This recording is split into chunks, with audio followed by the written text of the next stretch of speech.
This is a Global Original podcast.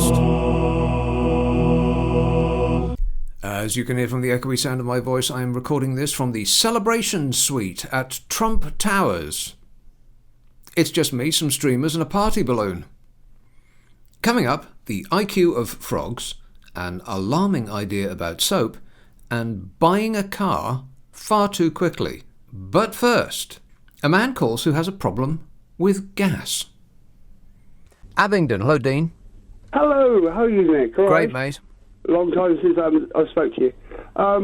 What I was saying to your researchers, that carbon was being dug back in the 30s, 40s and 50s, where they were using the peat bogs to burn on fires. And it was releasing 800 tonnes of carbon a day. That was the research done by a scientist at Cullinan scientist, in Abingdon. Right? Okay. Mm-hmm. Where he found that we're actually contributing slightly less than that was back in the 50s. But what he's saying is that if we don't do something soon, the problem that we have is that every time we dig the garden, every time we plough a field, we're releasing a gas called radon, which goes up into the atmosphere and has the same sort of thing. It starts destroying the ozone. Yeah. And that's one of the problems we've got. It's all over the planet itself. If you understand. Now, are you saying radon is all over the planet, or as far as the planet is concerned, it's all over? Yeah, it comes up through the ground. It's even in people's houses. There's been situations where the gas release of radon is actually people have had to move out because the gas coming up through was above the acceptable levels. Yeah, gaseous emissions. Yeah.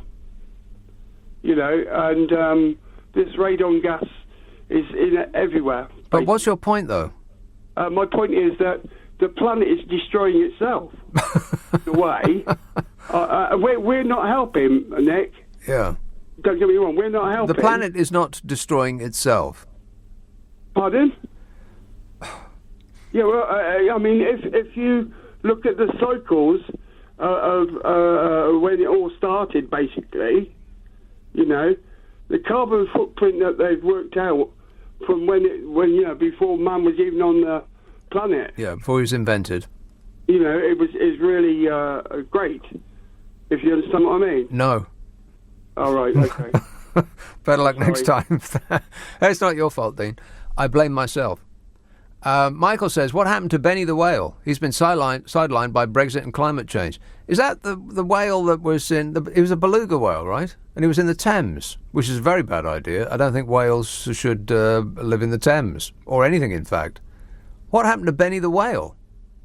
That's the problem with news in general. They start you up with a story, and then after the public are bored of it, or after journalists are bored of writing about it, then we don't hear a single thing about it anymore. What happened to Benny the whale? Curious people are keen to find out. Poor cow. G from London says, please stop saying you are a vegetarian. You are a pescatarian. There's a huge difference. Thank you. Yes, I was a pescatarian. I ate fish. But fish are vegetables. And Ron in Hounslow says, what's the latest news on your car? Is it salvageable or going to the big scrapyard in the sky? The protesters will be pleased. Yeah, my car committed suicide because of the Mayor of London. Yeah, thanks a lot, you Mayor. His phony ULEZ charge came in a couple of weeks ago. And was it the beginning of this week? No, maybe a couple of weeks. And I thought that I was going to have to pay that blooming charge, and I was going to be the only person in London to be forced to do so, because I was the only one that was driving around in a car that was 20 years old. Everybody else has got a brand new car in London. How can they afford it? Well, the truth is they can't, and so they're renting them, or they got them on HP, like people used to buy televisions. Yes, kids, people used to rent television and washing machines, for that matter. Hard to believe. Anybody want to go back to the 1970s? No. Of course not. So, I was going to be the only person in the entirety of London being persecuted by the mayor from his ultra-low emissions charge, which is not an ultra-low emissions charge. Affirmative. It is and I'll restate my case. If the mayor thinks that modern cars, like a petrol car that was made after 2005, has ultra-low emissions coming out the back of it, then why don't you lock yourself in a garage and start up the engine and see how much those emissions are ultra-low? What rubbish. It seemed to me as though it was doing something without actually having to do something.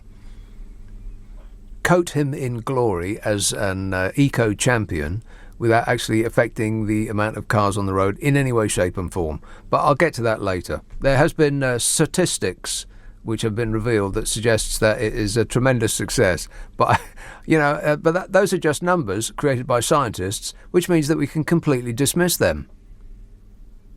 Now, I thought that I was doing my bit for the environment by driving a 20-year-old car, because if you crush a car, then you buy another one, then the amount of pollution that is created by that method is massive. It's about this much. But apparently not. And so I would have had to pay the fine, and I would have been the only person in London to do so. Stop whining! And so my car committed suicide. It actually beat itself to death as I was watching it. It sounded as though somebody was locked in the engine and was trying to get out with a hammer, just bashing its way out. And then smoke started coming out the bonnet. That has never happened in the 20 years that I've owned that car. Not once. There's never really been anything wrong with it. Until the Mayor of London came along with his blooming ULEZ charge. And I was out and about in London's West End just this evening. Well, I have to in order to get here. And were there fewer cars on the road? No. Were there more places to park? Of course not. Ain't made no difference.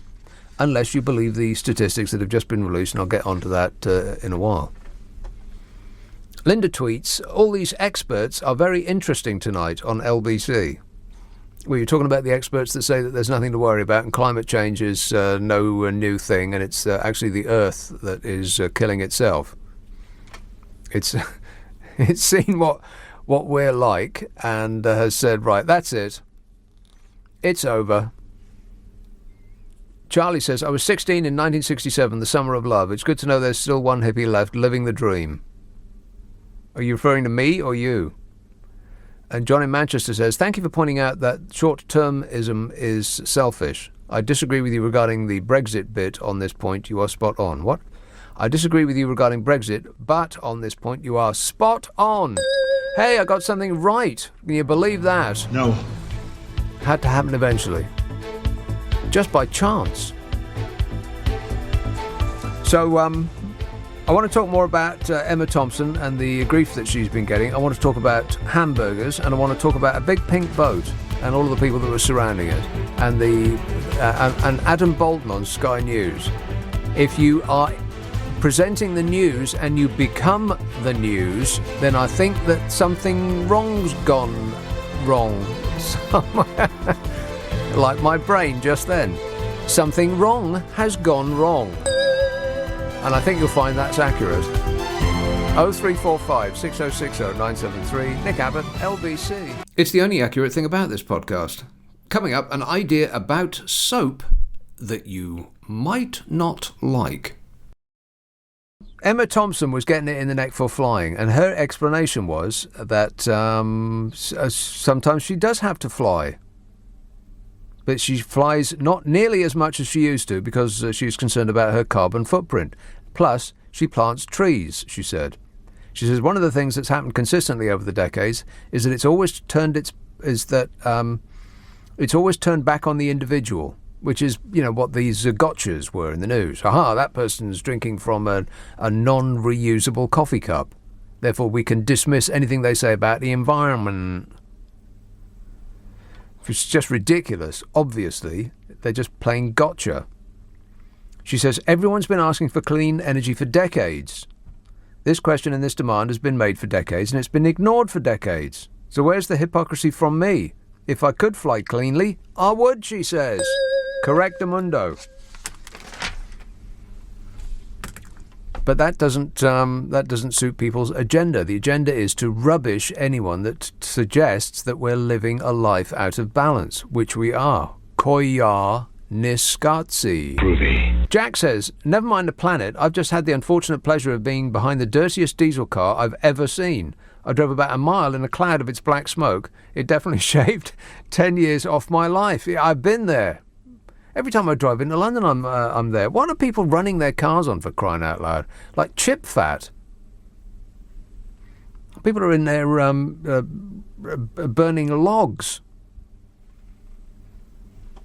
Like the car at the Wacky Races. What was the car out of the Wacky Races that burnt logs?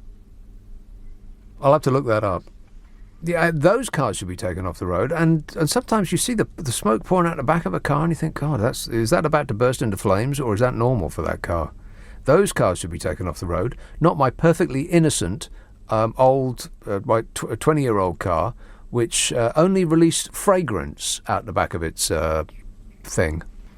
But now, of course, it's dead. It committed suicide rather than pay the ULEZ charge. Bloomin' mare. Liverpool. Hello, Eileen. Hello, Nick. Hiya. Eileen. I just want to say, too many chiefs, not enough Indians. It's all our own fault. If you go and think in your mind now, how many standbys have you got on your plugs at home? How many are on standby now? What you asking me? I'm asking you how many plugs have you left on standby in your home at the moment? Standby? What, you mean TVs? Standby, just on, Yeah, I don't leave the TV on standby. Nothing at all on standby. The kettle, anything, the microwave. Well, the kettle isn't on standby. It is if it's plugged in. No, the kettle's either on or off. No, because it emits the energy still through. No, and what they do is, I don't think so. The kettle is not on stand. I mean, you've got a point, but not about the kettle. The kettle is not a thing that's on standby. Can't be. If it's still on the plug, the electricity is still issuing out at some degree. No, it is. Eileen, you're just making it up. Well, this recyclable age, Nick, this is ridiculous that people have gone into deionising the atmosphere, and it used to be heavy and go into the ground, all this smog and fog. Now it's concrete and it can't sink anywhere. But not only that, it's gone into the next level where we're using too much energy. So we're all responsible for this. We live on electricity.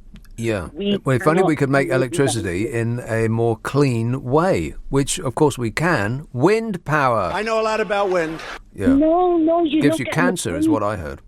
It's deionising the atmosphere. What on earth does that mean? Ions in the air are getting depleted. That's part of it. That's why the atmosphere is heating up. Because Ions. ozone are crystals. They are like black crystals. Did you know that? No. No, I didn't know that. No. Well, it's all our fault. So how can you see the stars through black crystals? Well, if you use soaps, if you use loads of brands of products of food, Mars bars, Bounties, anything you can think of, really. Yeah. Soaps, cosmetics, hair dye, that's all palm oil. And the lungs of the earth are getting wiped out to make palm oil crops. And so are we going to stop using all these things? No, we are not. Yes, we are. We'll have to. No, we're not. Aren't we? We're not, Nick. There's no way girls are going to give up their cosmetics. Well, you can get them made out of different stuff, surely. Girls should give up their cosmetics, for crying out loud. You spend 3 hours a day on trying to make yourself look like somebody you aren't. Well, some girls... I mentioned this last week. Why do you girls put yourself through that? Seriously, men don't. Men barely wipe the sleep out of their eyes before they leave the house. They leave the house with their breakfast down their front. I mean, look at me, for crying out loud. I'm a disgrace. Oh, but men are handsome. Men are handsome. women are not handsome. Oh, that's usually, absolute garbage. You've got to be kidding me. Seriously, though, what about Fight Club? I mean, liposuction, when they used to steal it to make soap. You know, when people get liposuctioned and take all the fat out of them. Right. Now, soap is made out of lard or... Well, that's just recycling. Yeah, it is recycling, yeah, but it's not... It's going to take a big chunk. Rather than throw it in the bin or burn it and make all that ozone again, that heat into the air. You could make Mars bars out of it. No, make soap out of it. What's the difference between human fat and animal fat? Right. What's the difference between unlawful and illegal? It's my favourite joke. What about this for illegal then? 4.8% more aborted babies than the both world wars have occurred since 1969, Nick. 4.800%. Yeah, 4.800% more percentage babies have been aborted. Right. What are you talking about, Eileen? You're just pulling numbers out of the air now. No, I know. Let me just get to the point, Nick. This is important. God, there's a point. So why, rather than dissect them up into selling their body parts, why not use their flesh as soap? It's a recyclable age. What I'm saying is, destroying the lungs of the earth is wrong, isn't it? But making babies into soap is fine. Well, no, it's not, but these babies are dead anyway. Right. And if we run out of soap, then we could just kill more babies. I mean, that makes perfect sense. What about the orangutans, right? Mm-hmm. Trying to stop... Did you see David Attenborough's programme? No, I didn't. Well, I didn't, but I've just seen pictures on the news web. And the orangutans are trying to stop, the diggers, because they're taking away their whole territory. Yeah, they're probably not. I mean, I seriously doubt whether an orangutan would have thought that through, would they? Well, I think an orangutan's got more of a brain than a human being these days. No, probably not, Eileen, because they haven't even worked tools out. I mean, has an orangutan got an iPhone? I don't think so. An orangutan actually uses sticks to get termites out the ground. Yeah, that's about as far as they've got. Don't you find that suspicious, by the way, that we human beings have invented absolutely everything? We've got TVs, we've got mobile phones, we invented skateboards, everything. Whereas the animal kingdom, all they've come up with so far are sticks to put in a hole and get termites out with. I mean, they make people weep, though, when they're getting ousted out of their territories. Yeah. Mind you, it won't matter to us when we can't breathe either, will it? No, I guess so. When we're all dead, then we won't care so much. We can all weep in hell together then and put the fires out. Maybe we can start the Garden of Eden off again then. Yeah, but what was that? What was that percentage again? All over the game. 4.800%. Well, 4.8% more. 100%, yeah. Of abortions since 1969 worldwide, more than the casualties of both World War I and World War II put together. That's how much it is in statistics. Right. Well, can you imagine if that wasn't the case? How full we'd be? How poor? Full. As in FULL. Yes. Yeah, that's right. Yeah, FULL. Yeah, can you imagine? Anyway, Eileen, I've got to go because, I just got to go.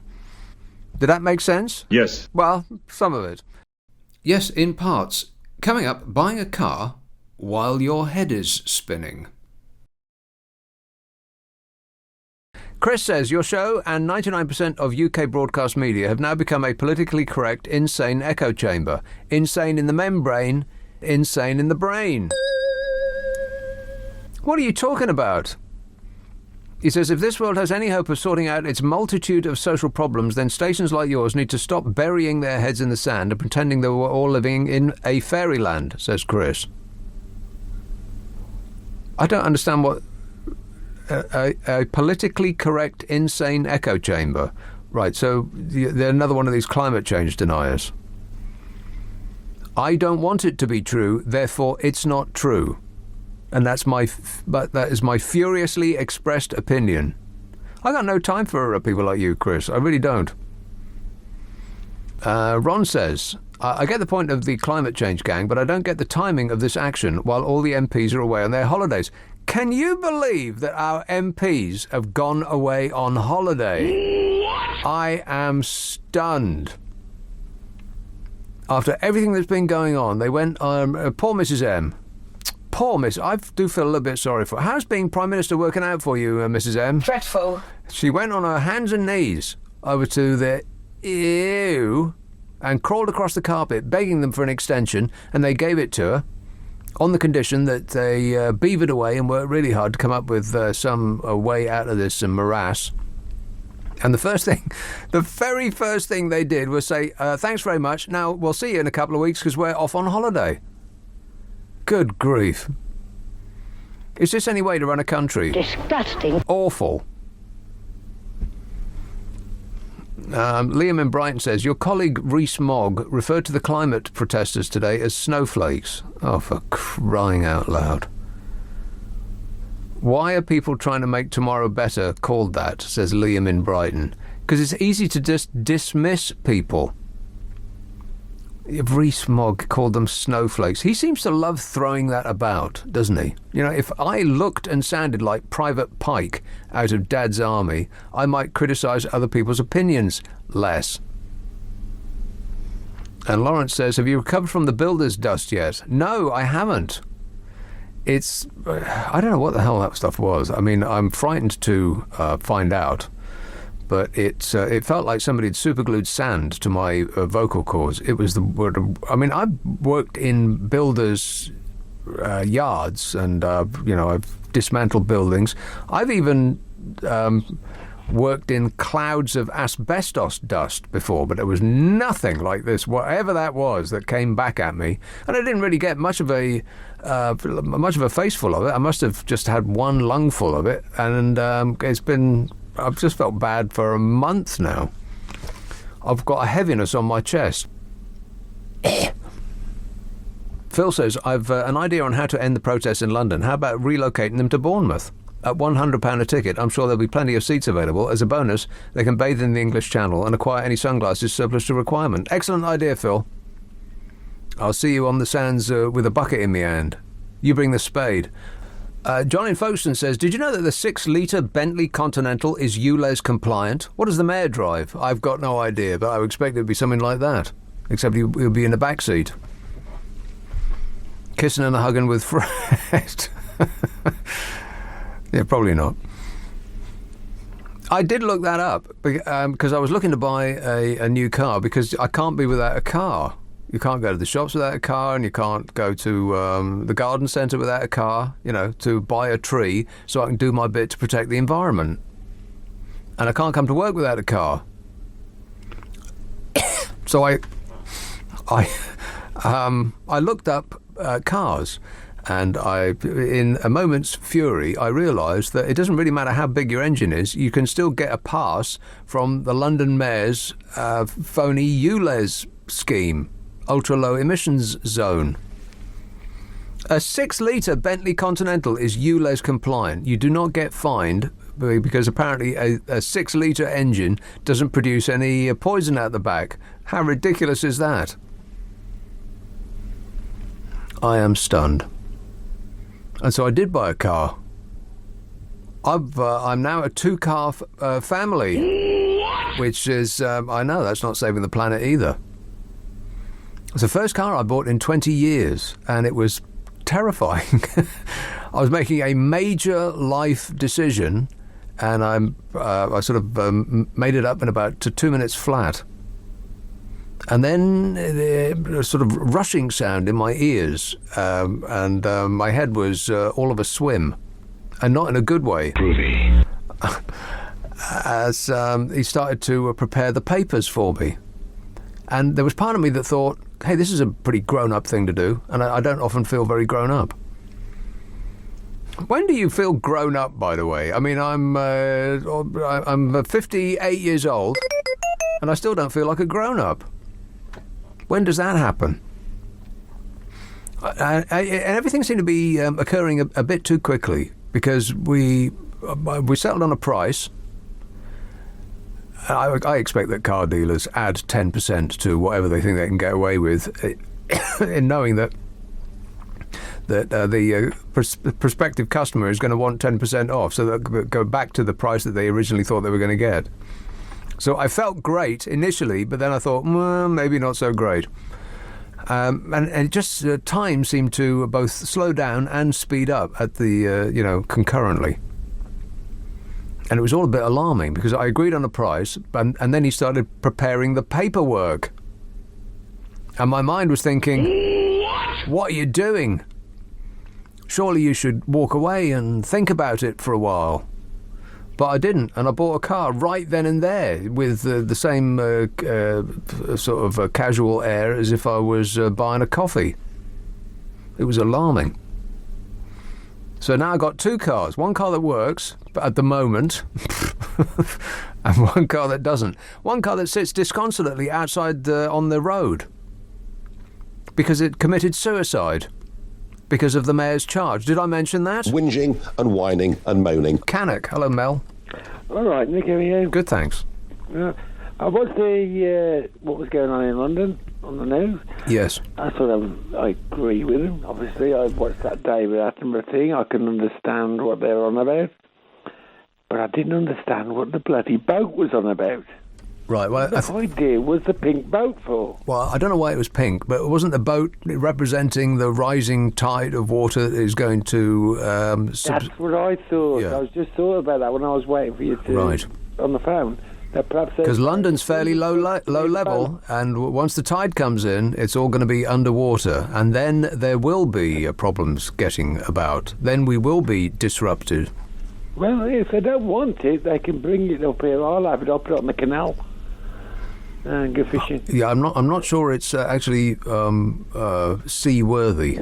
Well, it has to be canal worthy. I mean, it's only 6 foot at the best. Okay. But, you could put wheels on the bottom and drive it down the canal.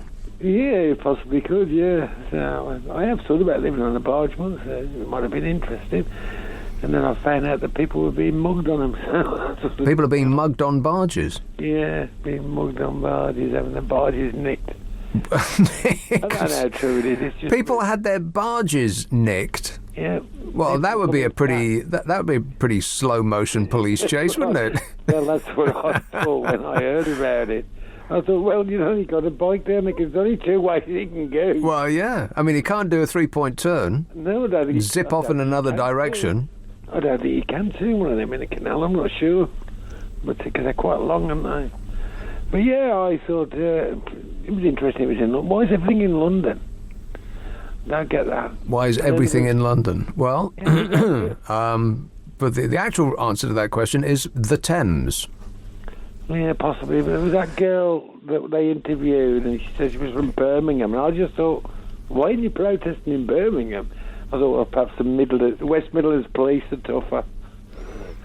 Well, I think the protests are best if they congregate all in at once. Because if there was one person that protested in Birmingham and another person protested in Manchester and similarly up and down the country, then it wouldn't have made the news.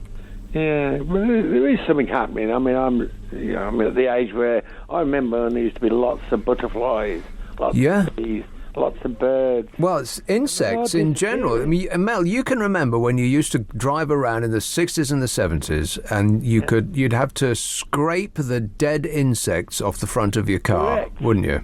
Yeah. Yeah, you don't get that anymore at all. You can drive from one end of the country to the other, and not one single insect will splat itself on your windscreen. That is strange. I remember that obviously you had to keep using blooming wiper blades. There was this study done in Germany, and they had, for some reason, they had statistics going back decades to the 60s and the 70s, and they came up with some astonishing figure that something like 80% of the insect life has disappeared in that time, which is really alarming because that's where we get our food, not from insects, but from the things that they pollinate. Yeah. Which we can't do. We can't do all that pollinating. I mean, we'd be around that. We'd be up and down orchards with Ken Dodd's tickling stick, trying to, deposit bits of pollen where it should go. Because insects do that really, really well. Well, me and my brother, when we were kids, we used to go catching butterflies. Obviously, it was at school, Yeah. And there used to be hundreds of them. Mm-hmm. They were everywhere.